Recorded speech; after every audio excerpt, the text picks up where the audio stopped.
The last words I heard in that building weren't thank you or goodbye. They were, we appreciate your service, Marissa, but effective immediately, your position has been dissolved. That was 23 minutes after I submitted the final draft of a project I spent 15 years developing. A sustainable energy system projected to reshape global consumption. Valued at $3.1 billion by conservative estimates. And the man delivering the news, Victor Ellsworth, EcoPower's newly appointed CEO, a man who once smiled at me across the conference table and said, "True innovation isn't tied to a name tag." He wasn't wrong. Mine never had one. When I walked into that stark white conference room at 9 a.m., I thought I was there for a final review. The proposal was due for submission. My name as the creator, my ideas, my passion. Instead, I was greeted by Victor, 2 HR reps I barely recognized, and a termination packet neatly placed on the table. EcoPower appreciates your contributions, Victor said smoothly. However, per our new corporate policy, all intellectual property developed during your tenure here belongs solely to the company. My throat tightened, but I didn't speak. I just stared at the corner of the packet where my name was printed in bold. There was no emotion, no accusation, just a quiet, sharp pain in my chest. I nodded, standing up, and hearing the chair scrape against the cold floor as I moved. I remember how the door handle felt when I opened it, the weight of betrayal heavier than the metal in my hand. That was it. No scene, no protest, no anger. But betrayal doesn't always shout. Sometimes it simply folds, quietly. It presses itself into the soft tissue between your ribs and waits. I sat in my car, still gripping the flash drive I always carried. The backup of everything I'd ever worked for, and for some reason, I logged into the company portal one last time. The file had been edited, not by me. My name was replaced by EcoPower Corporation. The timestamp read 11:27 p.m., 5 hours after I submitted it. That was when the fog of confusion cleared, and I started planning. You never forget the last voicemail from a loved one. My father had left one just before his heart attack. The night before, everything changed. "Marissa, I hope you're doing well. I know how hard you work. Don't forget to take care of yourself. We'll talk soon." I heard it on a rainy afternoon, sitting in the company's break room while I worked overtime to prevent a power outage that would have affected half the Western grid. That night, I rerouted several power nodes manually and saved millions in infrastructure costs. I missed his funeral. I wasn't even sure I was invited. People often ask, what drives someone to give so much to a corporation? The truth is, I never thought I was giving it to them. I was giving it to the mission. I believed in clean, renewable energy. I believed in progress. I thought I was part of something bigger than myself. But somewhere along the way, I became the woman no one noticed, the woman whose name was never mentioned in quarterly reports, in press releases, or in the glow of the company's success. My hard work was always recognized behind closed doors, but always in whispers, behind NDAs, and with disclaimers. Victor used to be different back when he was Chief Operating Officer. He once sat beside me, shoulder to shoulder, during one of our worst network outages. It was just the two of us, working together through the night while the rest of the team scrambled. He didn't say much, just handed me a cup of coffee and quietly stayed by my side while I fixed the issue. At dawn, when the system came back online, he said, "One day, when I'm CEO, I'm going to make sure you're recognized for this work. People will know who you are." I almost smiled. Almost. I carried that memory with me. Not because I wanted the recognition, but because it meant something. I wanted to believe that missing family moments, sacrificing time with the people I loved was for something that would endure, a legacy. But legacies don't live in silence. They don't survive in boardrooms where names are exchanged like trading cards or in legal files, where my authorship is overwritten at 11:04 p.m. No, legacies are earned in moments when no one is watching, and sometimes they're reclaimed in silence. That evening, I sat in the quiet of my apartment, lit only by the dim glow of my computer screen. I opened the drawer to retrieve the small wooden box my father had given me years ago. Inside was a picture of my mother, taken the day I defended my thesis. She wore the same scarf she had knitted during her chemotherapy treatments. I whispered, "They never said your name either."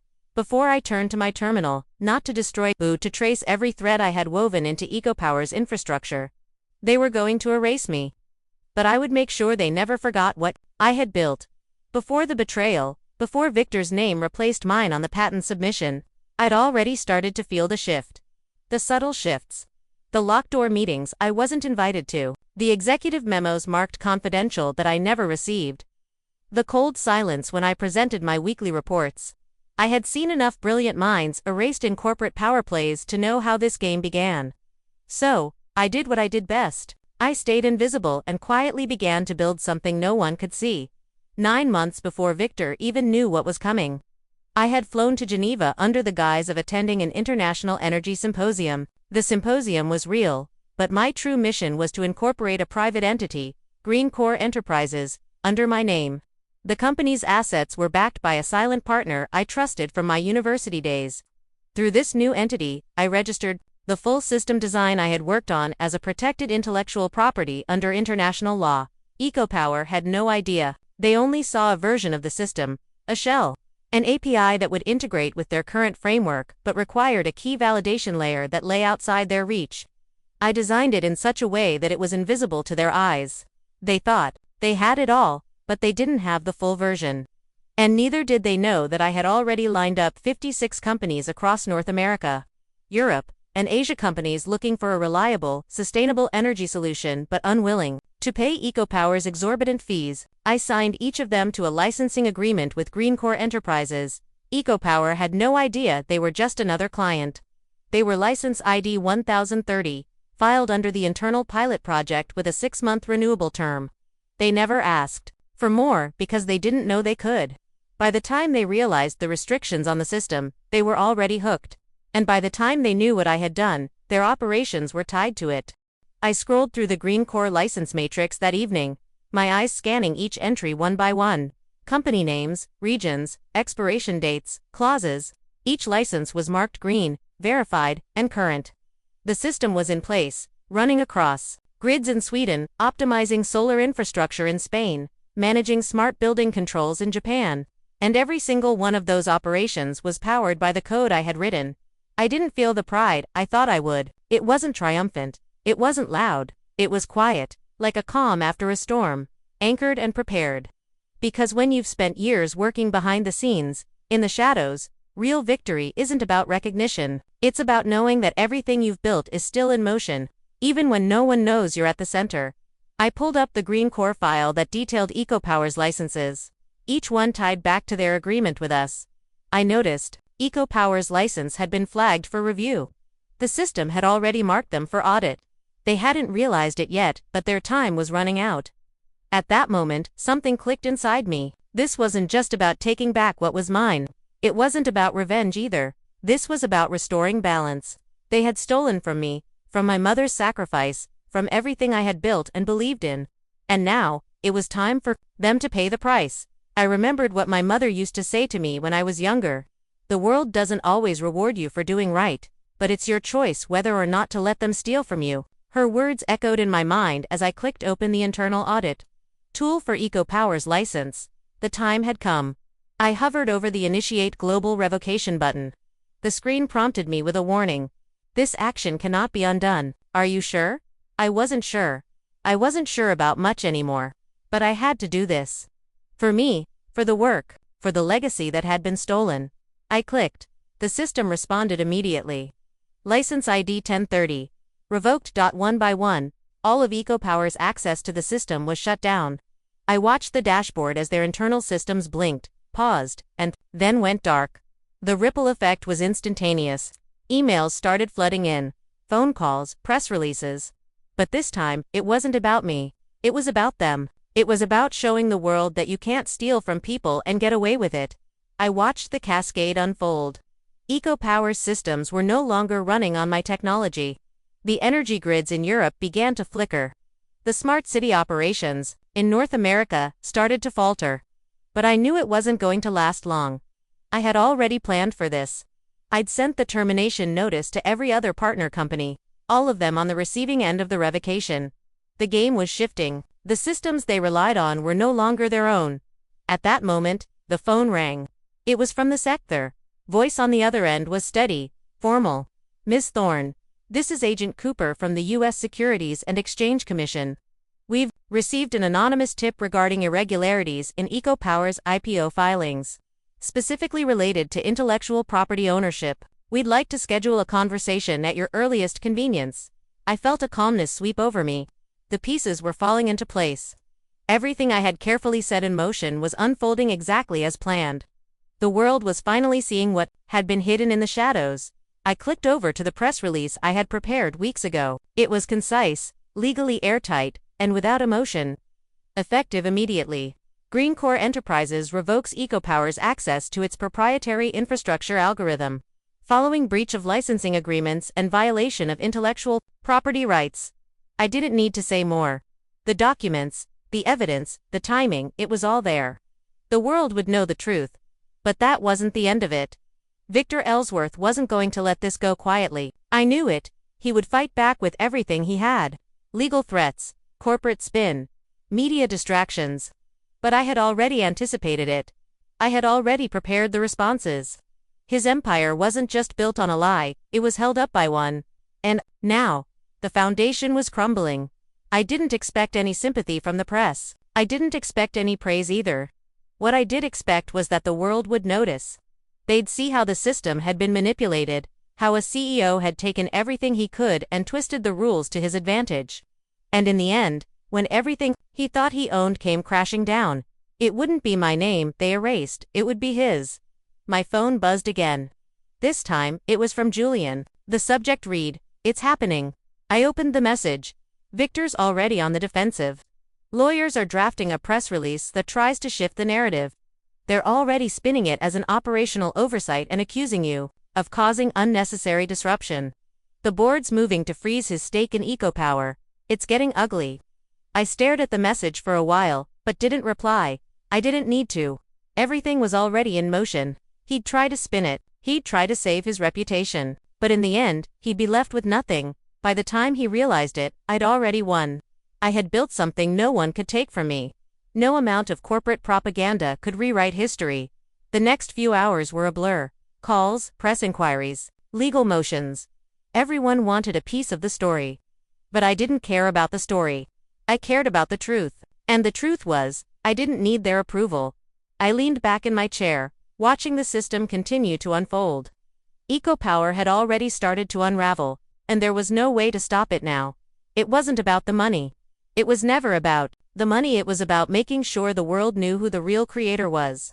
I woke up to a world that had already started to shift. The morning light filtered softly through the blinds, but the usual stillness felt different. The weight of what had happened the night before was heavy on me, but not in a way I expected. There was no triumph, no excitement, just a quiet peace that settled in my chest. I knew what I had done, and I knew why. The battle had been fought, the systems had been reset, but the real impact was still unfolding. I opened my inbox, only to be greeted by an overwhelming flood of emails. Most of them were legal inquiries, some from international partners, others from the media, wanting details on the revocation of EcoPower's licenses. One email stood out, though it was from Marcus, my attorney in Zurich. "Marissa, we've received word from the SEC.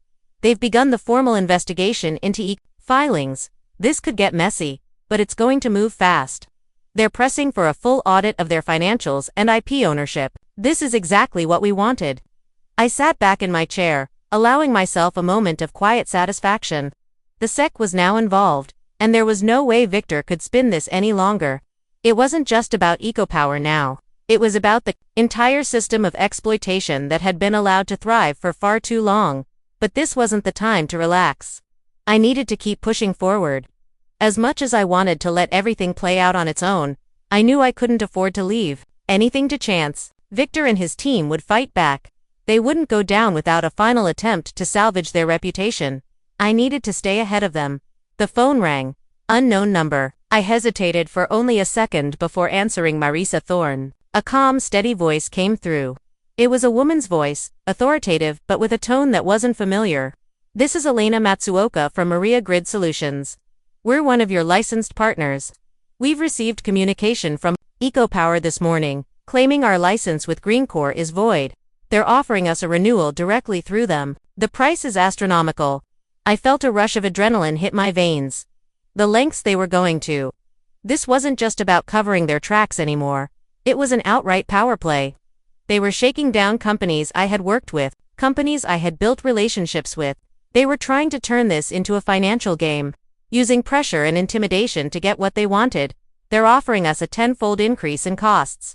Alina continued, her voice tight with frustration. They're telling us that if we don't comply, our access to your system will be suspended. We signed with you because we trusted Greencore to protect the integrity of our technology. I need to know if this is really happening. I sat up, straighter in my chair, my mind racing. This wasn't just about a stolen algorithm anymore. They were using it as leverage to bully companies into submission. It was a direct attack on everything I had worked for, everything I had built. No, I said firmly, without hesitation. Your license with Greencore is still valid. Nothing has changed. They're trying to manipulate you. Don't give in, I'll take care of it. But you need to trust me. There was a long pause on the other end of the line before Alina spoke again. We do trust you, Marissa. We believe in the ethics of Greencore and we stand by your work. But we need to know how to move forward. I took a deep breath, my fingers hovering over the keyboard. I'm going to handle it. Let them try to go after you. I'll make sure they don't succeed. Keep your documentation and everything they've sent you. I'll send out a formal notice to all our partners today. Let's put a stop to this. I hung up the phone, feeling the weight of what I had just promised. I had to be precise. The world wouldn't change if I acted impulsively. I had to do this right, legally and ethically. EcoPower had already tried to rewrite the narrative, but they had underestimated the integrity I had built my entire career on. I immediately opened my secure legal drive and drafted a detailed letter to all of Greencore's licensed partners, reaffirming their rights under the original agreements. It would go out in a matter of hours, but I needed to make sure every piece of evidence was in place. This wasn't just a legal battle, it was a battle for the future. Every partner, every company I'd worked with would need to know the truth. EcoPower was trying to manipulate them. They were trying to rewrite the rules, bend them to their will. But I wouldn't let them. I opened the contract files one last time, going over each license agreement, each clause I had carefully written, each ethical usage term. I needed everything to be flawless. If EcoPower wanted a fight, they were going to get one. But this time, the fight wasn't just about taking back what was mine. It was about making sure the world understood what real integrity looked like, and I knew I had to act quickly. News of the sex investigation would leak soon, and when it did, EcoPower would be scrambling. But I couldn't let them gain any ground. They were already fighting a losing battle. I drafted the email to the partners, informing them of the breach and the immediate suspension of EcoPower's license. I included a statement of legal action to be taken should they attempt to bypass the original agreements. It was strong, decisive, and exactly what was needed. As I clicked send, I felt the first real sense of control I had in days. It wasn't just about the algorithm anymore. It was about setting the record straight. It was about ensuring that no one would ever forget who had built the future of sustainable energy. But even as I prepared for the next wave of emails, calls, and press inquiries, I knew the battle wasn't over. This was just the beginning. EcoPower would fight back. They'd try to convince the world that they were the victim. But I had already won. Because I knew something they didn't. The world wasn't built on the lies of CEOs. It was built on the silent work of people like me, people who built the systems others never saw.